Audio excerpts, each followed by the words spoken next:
Imagine a day so terrifying that a mother forgets her own child. A day so overwhelming that a man runs from his own brother, his parents, his wife. A day when all of humanity stands together, yet no one looks at anyone else. This isn't a scene from a movie.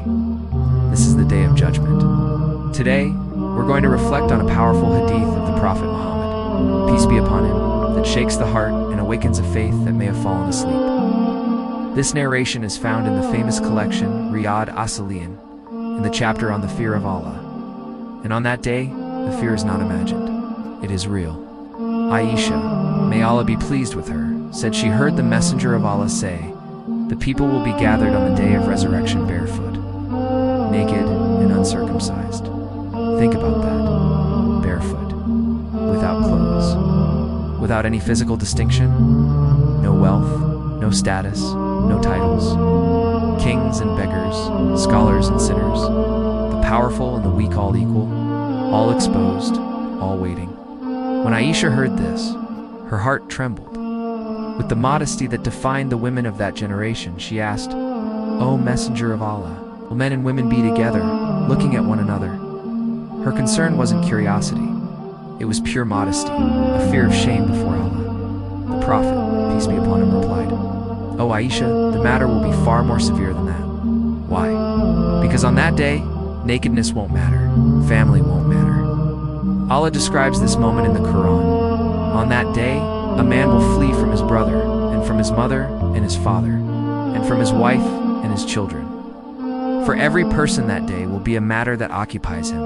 Every heart will beat with one question: will I be saved or destroyed? There will be no time to stare, no time to judge, only fear, regret, and a desperate hope for mercy. This hadith reveals a frightening truth. We fall into sin when we forget Allah, when the hereafter feels distant. But on the day of judgment, there are no distractions, no escape. The terror of that moment will overwhelm everything else. Now, reflect on Aisha's reaction. First thought was her modesty before Allah. This reminds me of another story of a woman who suffered from seizures. She asked the Prophet for a cure because her body would become exposed.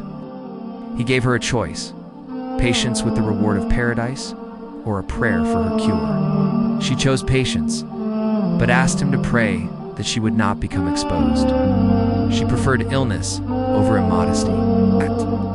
This was the standard of the believing women. Let's ask ourselves, if we truly remembered that day, would we still rush towards sin? Would we treat modesty as something outdated? Or would our hearts soften and our actions change? The first generations lived with the hereafter in their sight. That is why their faith was so strong and their society so pure. One day, every distraction will be stripped away. No filters, no followers, no applause. Only our deeds, only the truth, only Allah.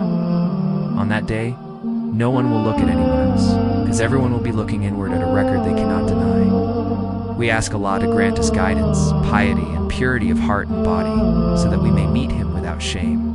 Thank you for watching. If this reflection touched your heart, please like, share, and subscribe for more content.